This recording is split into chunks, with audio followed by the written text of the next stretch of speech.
Uma informação que anima o vascaíno, uma informação que deixa o torcedor com um sentimento ainda melhor, principalmente olhando para o futuro.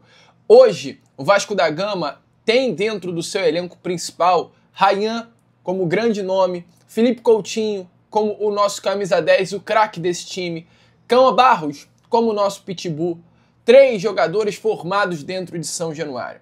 E se olharmos um pouquinho além desses 3 jogadores que hoje são os grandes nomes, temos GB também brilhando e marcando gols. Temos também Diego Minetti no sub-20 destacando. Temos Estrela, temos Lucas Zucarello, temos Elder. Olha a quantidade de craques. É o grande goleiro Felipe Gabriel, goleiro de seleção brasileira. É André Fernandes, é Medina. Amigo, muitos jogadores bons. A base hoje do Vasco da Gama, ela vive um de seus melhores momentos. E hoje, pela parte da manhã, essa base entrou em campo no sub-15 e no sub-17. Jogos válidos pela mesma competição, a Copa Rio. Jogos das semifinais da Copa Rio sub-15 e sub-17, tá? Ambas as partidas aconteceram no estádio Nivaldo Pereira. A partida do sub-15, jogo de volta contra a equipe do Botafogo, aconteceu às 9 horas da manhã. E o jogo do sub-17 aconteceu às 11 horas da manhã. Também um jogo de volta. E ambos os jogos, ambos os resultados foram importantes para o nosso Vascão. No sub-15, o Vasco da Gama venceu a equipe do Botafogo pelo placar de 2-0 no estádio Nivaldo Pereira. O jogo de ida dentro do estádio Newton Santos, o Vasco já havia vencido pelo placar de 1-0. Com isso, agregado 3-0 para o nosso Vascão. E o Vasco está classificado para a final da Copa Rio sub-15. O Vasco vai enfrentar Flamengo ou Fluminense, o outro jogo das semifinais, tá?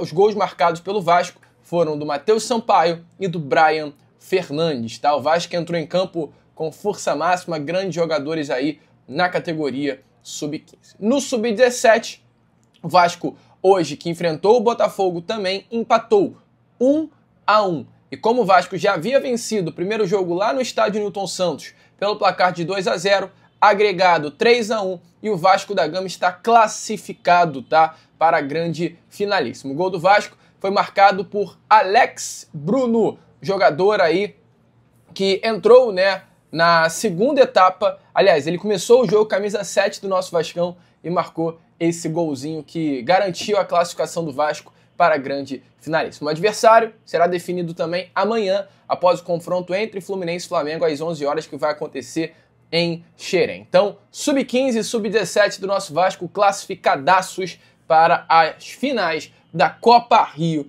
sub-15 e 17. Sub-17 hoje que teve Medina em campo, Lucas Ovid, que eu trouxe a informação ontem da renovação de contrato do jogador, né? A força máxima, amigo. Sub-17 do Vasco, sub-15, foi hoje com força máxima para enfrentar a equipe do Botafogo. Cássio Barros, grande nome, sub-17, atual campeão da Copa do Brasil, fazendo um grande trabalho e pode conquistar mais um caneco em 2025. Ótima notícia para começar esse Fala Gigante. A base do nosso Vascão é forte e o futuro do Cruz Maltino está mais do que nunca se garantir. E aí, amigo vascaíno, gostou do vídeo? Então, é claro, não perca tempo e já se inscreva aqui no canal para ficar sempre muito bem informado sobre as notícias do nosso Vascão. De vascaíno para vascaíno, porque aqui é Vasco.